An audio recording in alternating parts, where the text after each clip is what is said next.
Faisal, thank you very much for your time. Thank you, Mustafa. How are you? I'm doing good. How are you too? Good. How's life going? We're managing, we're surviving, so no complaints. I was reading about you recently, and I noticed that over the years you've always been someone fixated with the technical side of football, right? Yeah, I don't know. If you ask me, what, maybe 15 years ago, if I was going to go into that direction, I probably would have said you're mad. Because, How? yeah, no, it's, you know, when I was done playing, I never thought I was going to go into administration side of football or coaching or management. I was just looking forward to my career in computer science because that's what I graduated with in Delaware. But then after 6 months into that, I realized this is not for me. You know, although I love computers and I love to play around and all that, that wasn't for me. There was a big piece of me missing, which was time on the pitch, you know, around the game, around football. And then I just got into it as a volunteer. But right away, you know, I found that happiness back. And then I started to look at areas in the game that I can get involved in, and now here I am. But how did you get into football in the first place? I grew up here. I know. Okay, so I guess that's where the passion came from. Okay. And just like every other kid in Ghana, you grew up around the game. Yeah. You want to play the game for fun, you know, to begin with. And then you get to know you can actually make a living out of this and still get paid while you're having fun. So, you know, it comes with all the sexy stuff. Passion plus. Exactly. So that's where the love came from, being in the game. And I actually grew up not far from here, Teshi. Okay. Where I used to watch, you know, the Charles Taylors, Richard Kingston, Samir J, Eli Kingston, lots of beautiful players have come from Teshi. So I used to watch them, you know, as a ball boy, and I guess that's how everything started. You actually started as a ball boy? I did. Tell us that story. My time though, look, it was, you know, it was only the rich man's son that has the ball, and usually not the good ones. So when they're not in, that means there is no football to play. You know, so for us to actually have a chance to play, we would just go around, you know, the teams at that time that were training. So while we were serving as ball boys, that was an opportunity to actually kick a ball or find a group of guys together, and then, you know, we get yelled at all the time because instead of us focusing on the game, we actually doing our own thing. That's where it all started from. Your beginning, how was it like? Not for football, but family side, because you just mentioned that those days, for you to actually have the privilege of kicking the ball, you needed to have a father or a mother who could afford one. How was your beginning like? Quite humble one? Very humble beginnings, I would say. My parents were very, very keen on education. Fortunate for me, I had an older brother, Yusuf, at that time that I could look up to.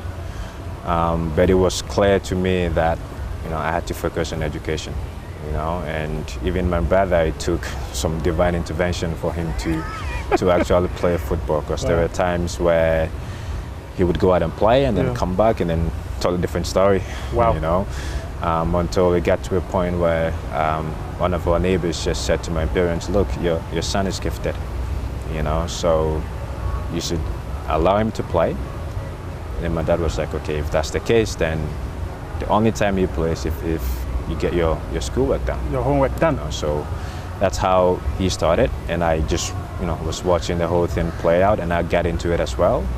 And then I think the breakthrough for us, more for him, was when he was invited to the national team. And that's when I think my parents realized, you know what, maybe we should allow him to do it.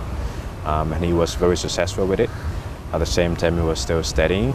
We all had to help, because at that time, I remember when he would be at national team camp, I have to drive to KNUST, Kumasi Poly at that time, pick up his lecture notes, find a way to get it to him in Winneba at that time, the national team. Wow. He would come home on Friday, take his exams, go back the next day on Monday to camp. So I watched all of that. It wasn't easy. It wasn't easy. So But he managed to do it, and that's when I realized, you know what, I could actually do it as well. And then I just followed the pathway. So credits to him. I think he laid the foundation and pathway for me.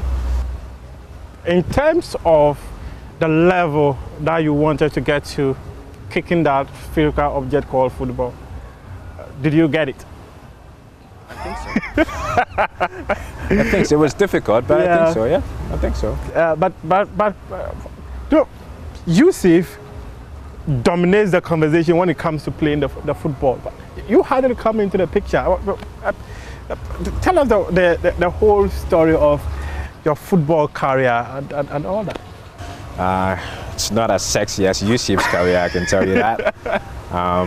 But for me, again, I started from the coast football. Yeah. You know, just like every other kid, and you just play the game because you love it. Yeah. But then I was fortunate enough, you know, throughout the course, I went to Prempeh College for my senior secondary school. Again, still played, I captained the team to the 2004 group that won. So I'm sitting with Capito. The Miller Games at that time. Okay. And then I was very privileged that I received an athletic scholarship to go to US and study and play at the same time. At that time, I wasn't really, you know, keen on doing it. You know, I didn't think football in US at that time was big. But I also knew that was the only opportunity that my parents would allow me to play. Yeah. You know, so I accepted the offer, and then I moved to Tennessee. At that time, I had no clue, you know, where I was going. I was just happy to go play and study. You know, it's something I really wanted to do. Knowing very well that after graduation, I could always come back and continue to play and hopefully wear the Black Stars jersey. Yeah. Never really got there, to be fair. Yeah. Maybe I wasn't good enough, but who knows? Or maybe you were good enough, but you were not lucky. Maybe. Okay. That's very true. Yeah. There's tons of players that don't make it because of luck. Yeah. But I guess that would also give me a different direction, you know, as to how you see football. So I was fortunate. I did that for 4 years. From Tennessee, after 1 year, I moved to Delaware for my 3 years. Graduated that, enjoyed the NCAA competition, which for me was great. Yeah. I wish it's something we could do here, but that's a conversation for later. But really, you know, gave me the platform and opportunity to say you can combine both football and education. You know, at that time I didn't think it was possible. But then you go to environments like that, and then you realize it's possible because of the system that's been built around it. And that's only the difference, you know. If we over here, if we can just say to ourselves, it is possible, and if we actually preach that message, I think we can do it. But then I graduated, you know, with that at the computer science in Delaware. I bounced around a bit. My brother was in Sweden at that time, so I went to Sweden. I tried my luck.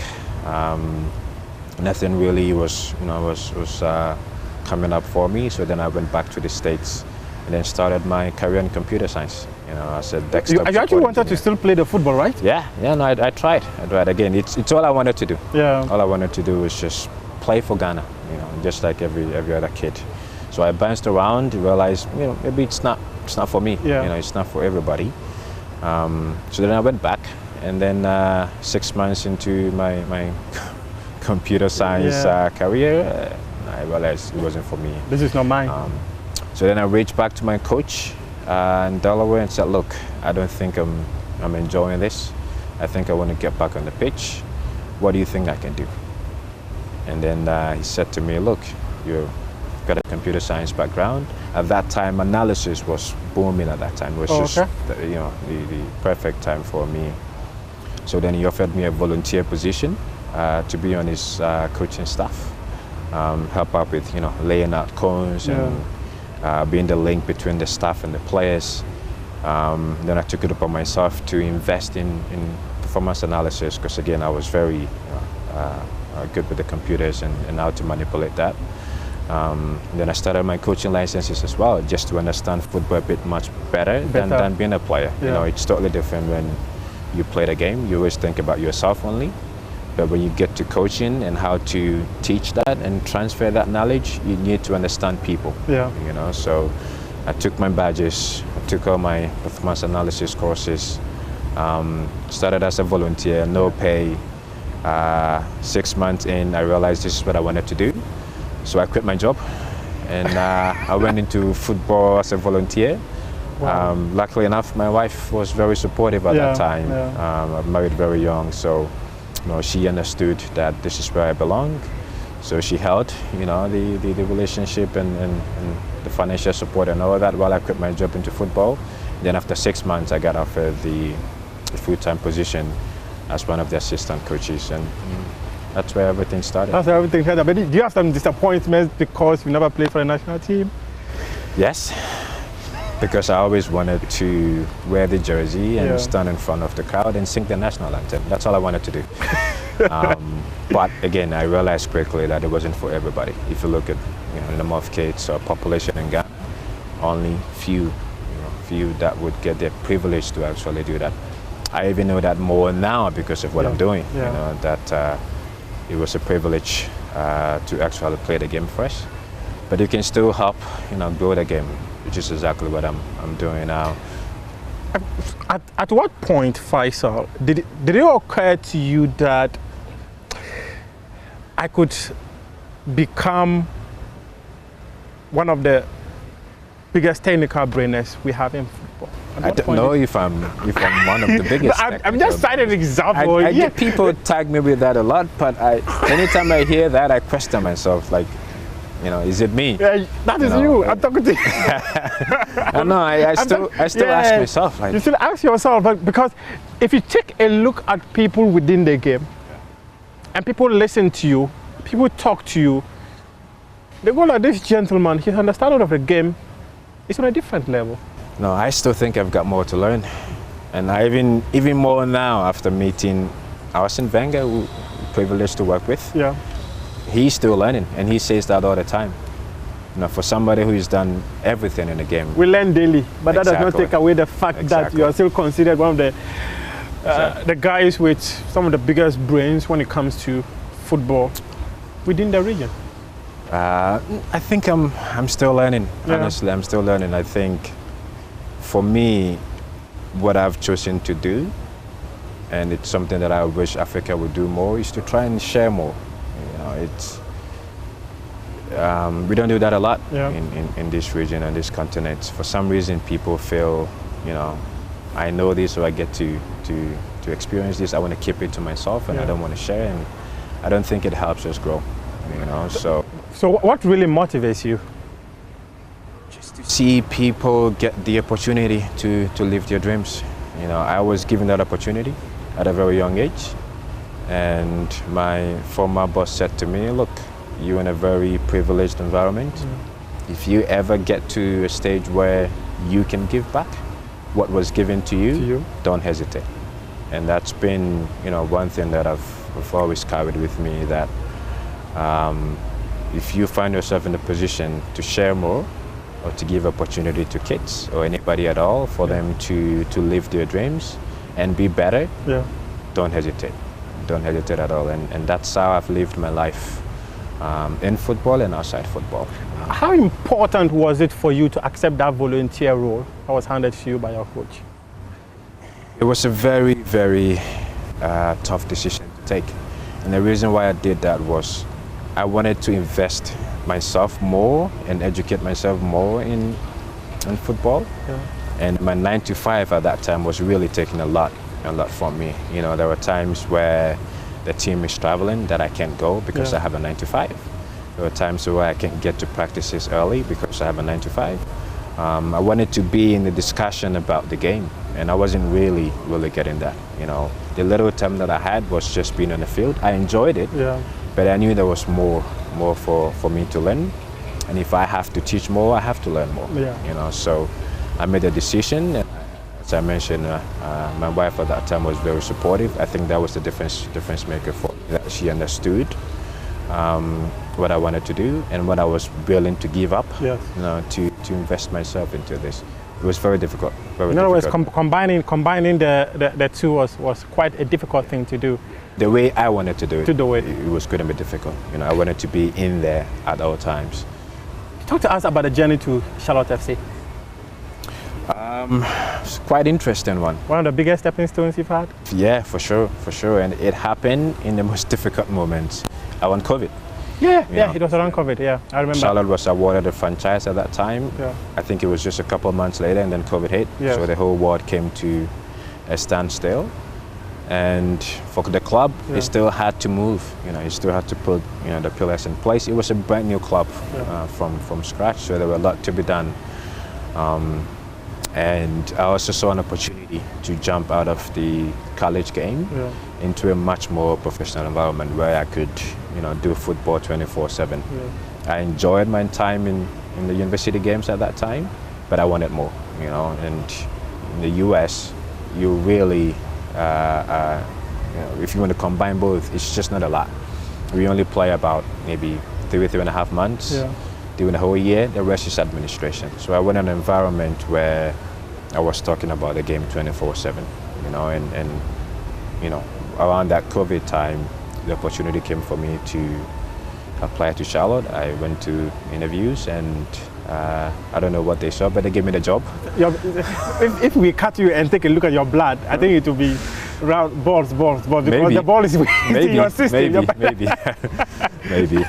So then I jumped on it. But before Charlotte, I also worked with the Philadelphia Union. I need to say that because they really gave me that opportunity to be in that professional academy environment in the first team, to see how things work, how to transition from youth to senior team football and what to do, how to recruit.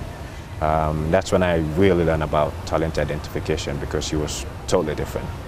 How do you identify talents? That's one area, because we always say you need to identify the talent. You need to identify the talent. How do we identify a talent? It's a very, very difficult thing to do. I don't think it's easy. I don't think there is a blueprint and a formula for that. I must say that. But then it comes down to what you believe in, what your club philosophy is, and how you align that to your talent ID philosophy. Training scouts as well. But in short, I don't think there is one way to do it. But once you educate yourself in that environment, it becomes a little bit easier. At the end, you want to look at a kid now and predict the future of that kid. It's impossible to do. I don't even know what tomorrow is going to bring for me here, let alone predict the future of a kid who is 5-10 years life ahead of him. So really it's a difficult thing to do. But like I said, once you have structures and policies and much more educated in that environment, you feel comfortable to say, you know what, this kid may potentially become one of the best in the world. It's not an easy task. If you just joined us, we are having a conversation with Faisal CHIBSAH, a high performance specialist with FIFA, and he's been talking to us about his life journey. His life is basically football. I think his DNA is football. And one thing I would like to actually understand is the role high performance specialist. What actually is that about? But we'll get there pretty soon. Faisal, tell me, if you take a look at your journey all the way to Charlotte FC, and even at Charlotte FC, you were the head of recruitment, right? Yeah, I was head of academy recruitment, Head of academy recruitment. And that actually meant that you had a responsibility of getting talents that will suit into the Charlotte FC model. And subsequently build a team that can compete in the LMS, right? That is true. That was the task. And it was a difficult one. If you look at North and South Carolina, which is where the team was based, huge. I think over 50 million people we are talking about here. So to begin with, you have to understand the football landscape first. The culture of North and South Carolina as well. You also have to understand the club's vision and the club philosophy. What kind of footballers are we looking to bring on into the first team? The profile of positions. You need to understand all of that. So even though I was the head of the academy, I was also working with the first team department, because at the end, the talent we spot and find and bring into our development should be the ones that we think can compete in the first team in MLS. So I had to help with defining the club philosophy, the model of football, the profile of players in each position, what are our talent predictors, because talent could mean anything. Somebody with height is a talent. Yeah. Somebody with speed is a talent. For us, so we needed to define what talent actually means first, and that has to be shared across the club, and then the scouts that we're working with, and then the clubs around us as well, because a lot of what we do depends on your job. Yeah. So when they are identified players, we can go everywhere. Yes. So it's important that we form networks all around the North and South of Carolina and beyond, so that way when they are recruiting players, they can think of what it takes to play at Charlotte. Okay. So we have to provide them with that education as well and resources, so they make our job become easier. So again, you're managing a lot of pieces when it comes to talent identification and educating a lot of people as well. So the jigsaw was quite huge that you needed to fit in. Yeah. Yep. So I needed to understand that landscape first before I can actually go out there and talk about, who So would be. what was the definition of talent for you in driving the Charlotte FC agenda? So we came up with what we call talent indicators that when we go out, we look for, and that's what the club came up with. Every club I think should have their own, because football is not one way. It's different, however you say it. So those 5 predictors is what we would educate, our scouts and clubs on that. When you are developing players or looking for players in your environment, please look out for these key, qualities and characteristics here, because we have interest.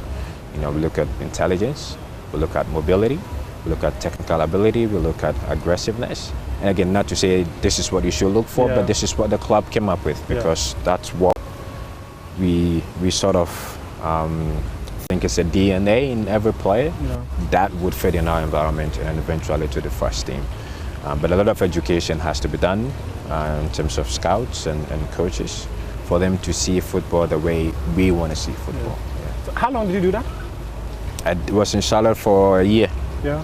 Yeah. It's sad because FIFA came knocking after a year, and it was really a job that I enjoyed, because I walked into an environment where there was nothing. Yeah.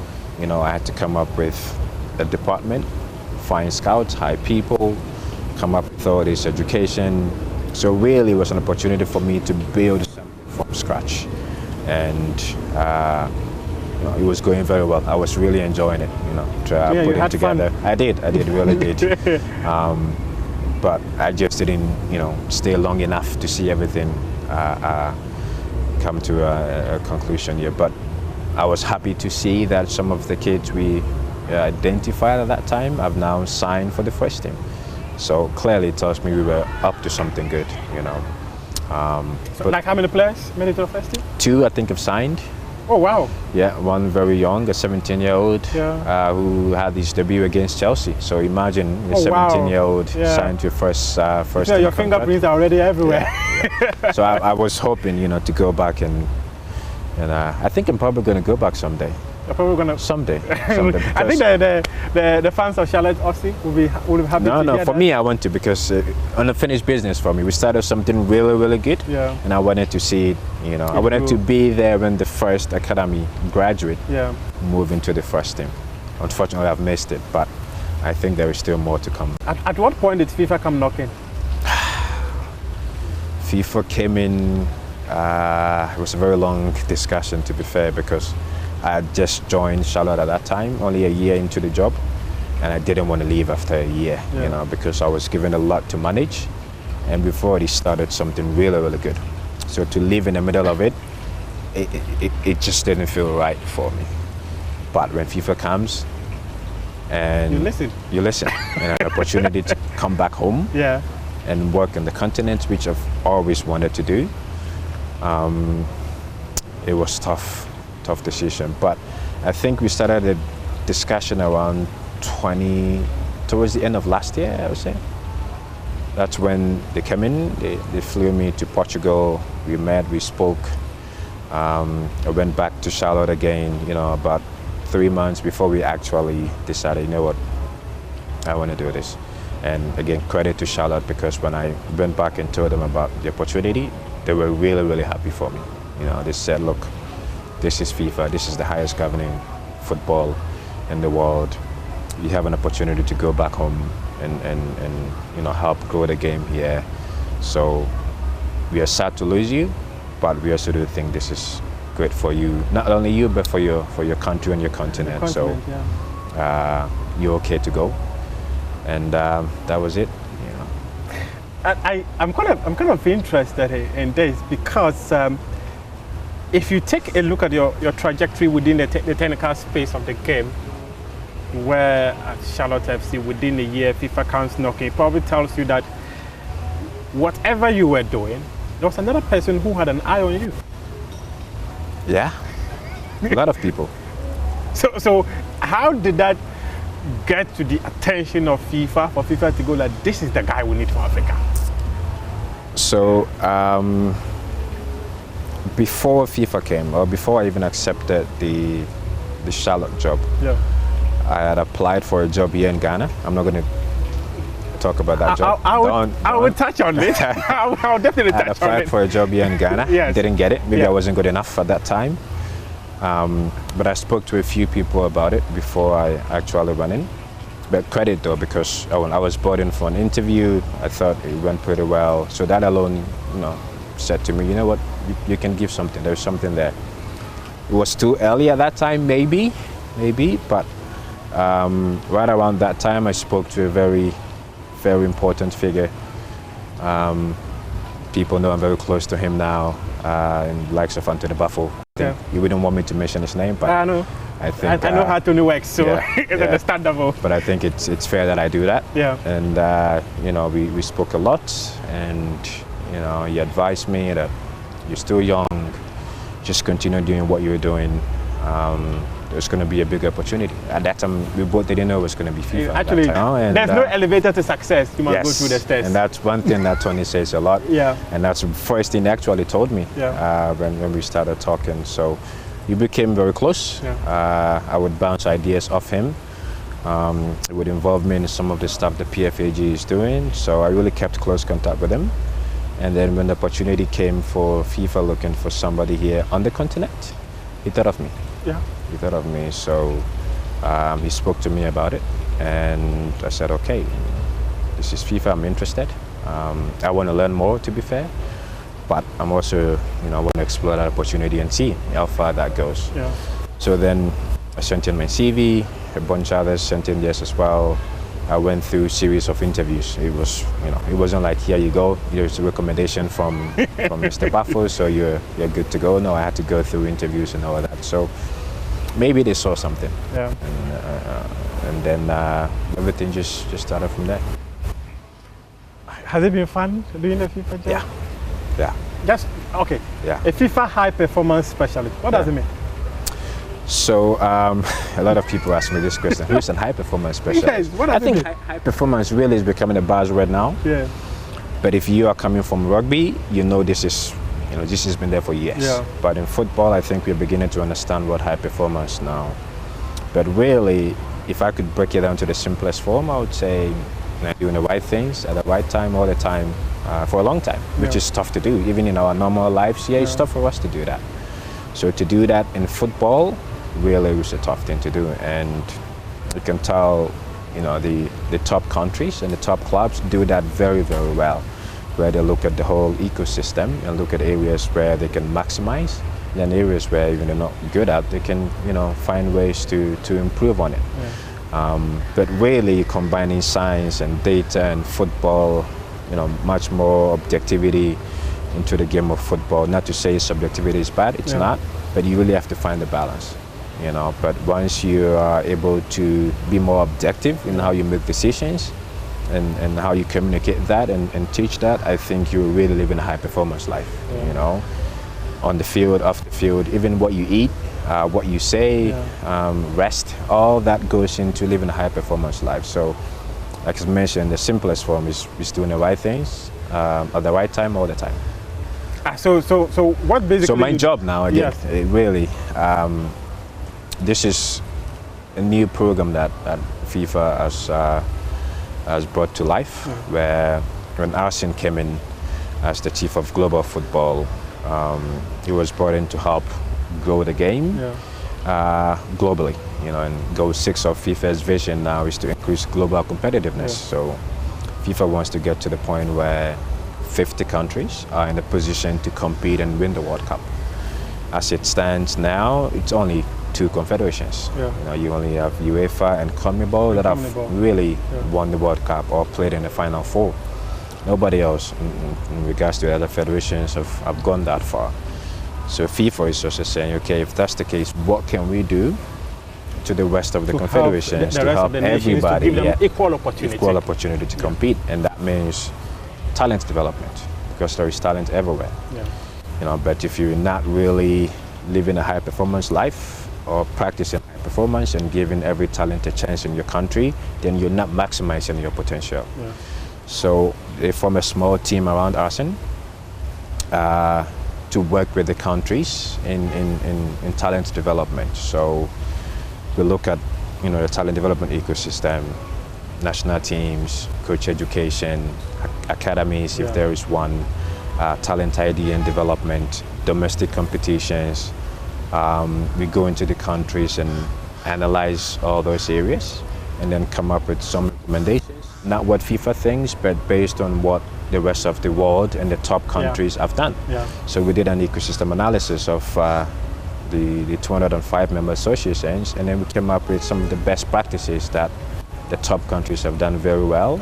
And I must say, a lot of credit to those countries, because they could have easily said, we don't want to share this. We don't want to share this. And you mentioned earlier, it's important to share. Exactly. We just want to be the best in the world for a long time, so we're not open to sharing with everybody else. But all the countries agreed to do it, and they shared all the information, their practices, the system. So now we collect all that data and information.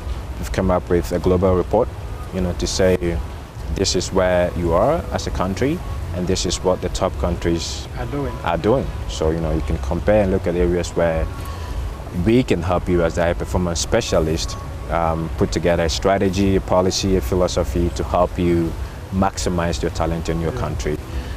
So our job as high performance specialists is to work directly with these countries. With the federations? Exactly, with the federations, and to maximize their talent. So you're representing Arsene Wenger in Africa? I don't know if it's the best way to put it. I'm helping Arsene, work in the country. You are the brain of Arsene Wenger in Africa. I wish. Because that's a very big brain, man. That's a very big brain. You are the representative of Arsene Wenger. I don't know if it's the best way to put it, honestly. But who are you in Africa? I'm just working on behalf of FIFA for Africa. And you send your report to FIFA? Yeah, I do. You visit countries in the continent, put together reports, educate them on some of the best practices. If I say educate them, it's like I'm coming with the solutions and the answers. I don't have it. I don't have it. I'm also learning as well, but we play a role as a thinking partner. Let me put it that way, because when I go into those countries, I don't go in and impose. I don't go in and say, this is what you have to do. I go in and say, this is what you have based on the report that was given to you by FIFA. These are some of the things you should consider. Remember, every country is unique. Because a talent in Ghana, the definition of talent here in Ghana is different from Cote d'Ivoire, or Nigeria, or South Africa, or Tunisia, or Algeria. Everybody would have to define what talent means to them based on the culture and all of that. So again, we pay very, very much attention to that. But my role is to sit with the MA, the Member Association, and together find out with some of these solutions. I may not have all the answers. And the ones that I do, again, I go back to FIFA, or I can reach out to other member associations that have the answers to that. And then we'll try and compare and come up with the best of solutions. So really, we are all learning. We learn as we move on. How many countries have you visited so far? A lot, but we're still more to come. I know recently you were in South Africa. Oh, yeah. You were in Sierra Leone. Yeah. You've been I to was Mauritania. in Zambia. You went in Zambia. Was it Zambia? Yeah. It was Zambia, yeah. Mauritania as well? Not Mauritania yet. But I'm Mauritius. still, there's still more to come. Yeah, Yeah, let's forget about the countries first and talk about where I've been. The point is that I just want to appreciate the mammoth of responsibility that you have in terms of growing the game in the continent. Yeah. So every single member federation of FIFA, which is from the continent, you have a role of assisting them. But like you mentioned, you do not have the answers to everything. You take a look at what they have and what they can add. Yeah. So that basically means that if you go to the Ghana Football Association and take a look at their template, choose somebody else. Don't choose Ghana Football Association. Okay. Why do you have to choose Ghana Football Association? If you go to the South Africa Football Association, SAFA, and you tell them that based on the report FIFA has got, what you're doing so far is 35%. Yeah. You have a 65% more to go. Yeah. If you want to be able to meet the potentials of the talent you've got in this country. These are the things you would have to do. That is basically what I want to appreciate. It's clear now. You mentioned something. You mentioned that you applied for a job in Ghana. What was that about? It was the technical director position at the FA at that time. That was the time the FA had mentioned that they needed a technical director. Yeah, I recall that. And tell us, what happened? Nothing happened. Something happened? Nothing happened. No. To be fair, again, anytime I speak about this, I always say thanks to the FA. You know, when I sent in my application, I wasn't really expecting the job. A job or even a callback, honestly. Because I knew at that time I was still young. But it's not. I get it. Yeah. Young in the job. Okay, you were young in the acquired job. some experience. Yeah, I understand. And did it. If it's now, I would say I'm much more ready. Yeah. Than I think it was 2-3 years ago. Yeah. 2-3 years ago. So, but they still give me a call back. The president called me. We exchanged text. I went through the interviews with them. But it was a good experience for me. You know, it really opened my eye a lot. I was away for a long time too at that time, so I really needed to understand the football landscape here a little bit more. When I was living, I was young and I was away for like about 15 years, so a lot has changed at that time. So I needed to understand that side too, to be fair. But in terms of how everything played out, for me it was a big experience. I learned a lot. And I say again, thanks to the FA, because I wasn't really expecting a call back at that time, because that's a huge job, man. Yeah. That's a huge job. Yeah. And I knew there was going to be tons of people that want to work for the Ghana Football Association. So, but to be fair, again, that also gave me a bit of, I don't know what to use here, but after that process, I realized that you can do more. There's really something special you can do. So for them to reach out to me for an interview, I started taking this more seriously now. There's one thing I really want to understand. In as much as you felt that you were still really young within the space, you believed that this was something that you could do. Yes. And shortly afterwards, you went to Charlotte FC. Yeah. That clearly tells us that exactly. That's why there's probably something within you that the panel you met did not see, but the people who set up. I wasn't good enough. That's what it is. That's quite subjective. Yeah. Good enough is subjective, because what you might say is not good enough. It's actually better for someone. Yeah. So, disappointed you didn't get a job? No, I wasn't. I wasn't disappointed at all. Like I said, when I threw my name in the hat there, I wasn't really expecting anything. But this is Ghana Football Association. To be the technical director for Ghana Football Association, it's a massive job. Massive job. To be a FIFA high performance specialist for Africa, it's a much bigger job. Okay. Now, okay, I get it. But I'm saying at that time, it's a massive job. Yeah. A massive job. And to be even considered for that role, for me, it was more than I expected. Again, I'm still not satisfied. I know what you want, but you're not going to get it. I know exactly what you want, but I think this is enough for the public. What would Faisal had brought to the football space in Ghana if you were given the role of a technical director? Very, very good question. At that time, I felt we needed a bit of structure, a bit of discipline, a bit of direction as well. And we needed somebody just to lead, football in the country.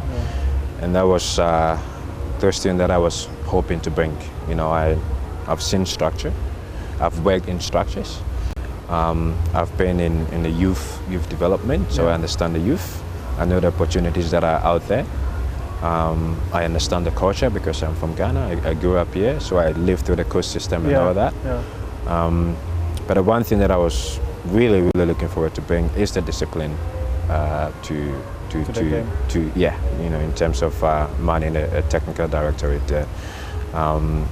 And again, when you travel around Africa now, you realize what Africa needs is not so much of the technicalities of the game, but really it's just the discipline to do the right things all the time, every single time for a long time.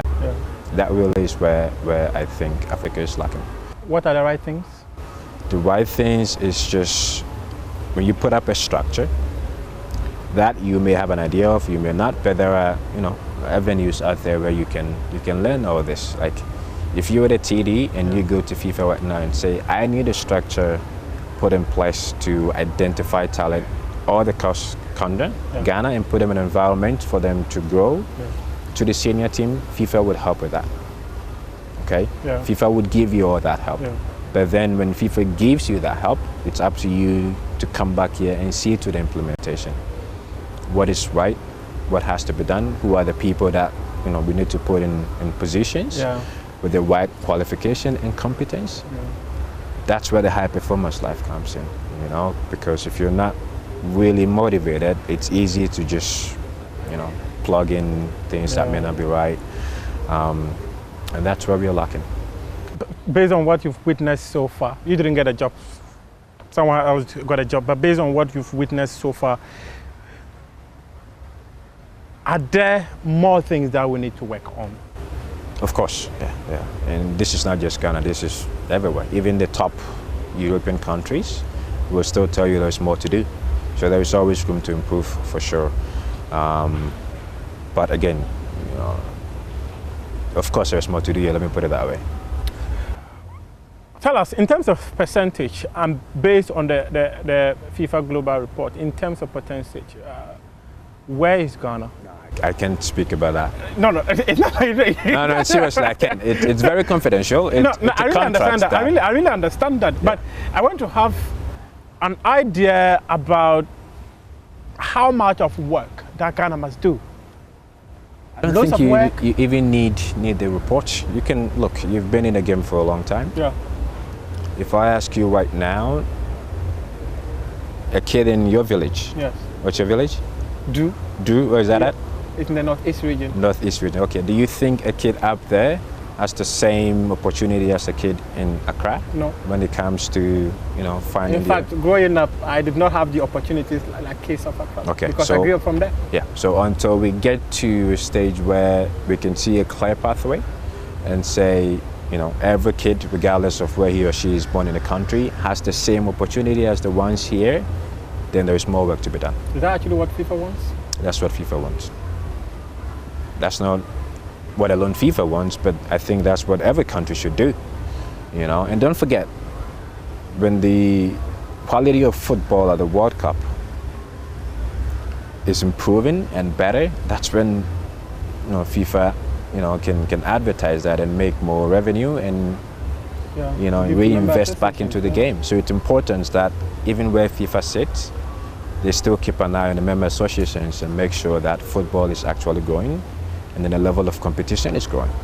Because you don't want to lose that. Right now, we will agree that World Cup final is the biggest stage in football in the country. it's not okay for FIFA to sit down and say, you know what, we have this, so we're just going to sit down and relax. Yeah. You know, FIFA still needs to keep working, which is why we are investing in this talent development to make sure the quality of football at youth levels, even at senior levels, still remains top-notch. Very, very. How can we improve our talent identification in Ghana? Very, very difficult thing to do when you talk about talent identification.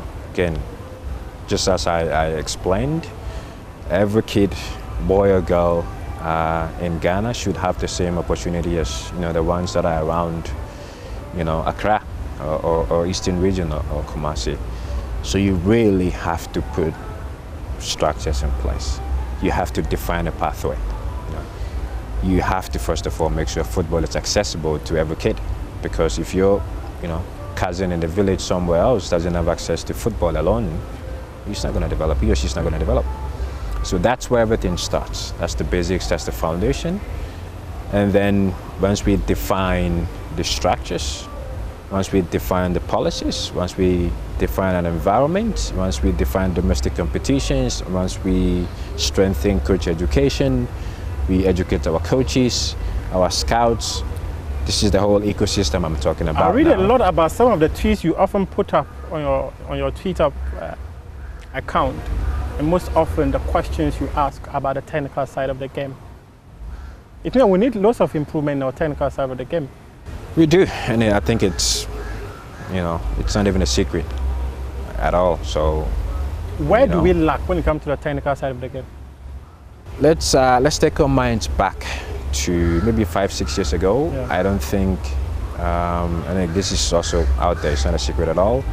We've not had a top coach education course in Ghana for a long time, about 6-7 years. Yeah. Not A, not B, not even C, not even A Pro now. Yeah. So when you don't have better coaches, there's no way you can develop better players.